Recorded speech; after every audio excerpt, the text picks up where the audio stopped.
Why I sold my Supra. Well, the reasons why I got it in the first place have changed. I projected that for the next 5 years or so I'd be doing nothing but work in school since I got accepted into LSU for civil engineering. I needed something new with a good warranty that I wouldn't need to work on. I found out that I could take a good bit of the courses online. At the time, I'd prefer something fairly quick, and I didn't feel too confident in my 335i.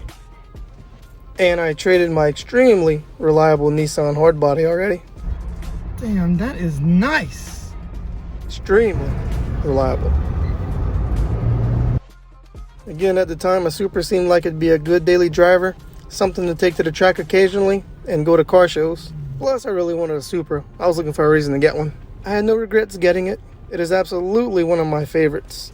So I no longer needed it for the same reason I got it, and I was able to get back what I bought for it. That is a rare opportunity after leaving a dealership with a car. And that's why I decided to sell it. Unloading that huge note wasn't a bad idea either. I'd gladly get another one in the future.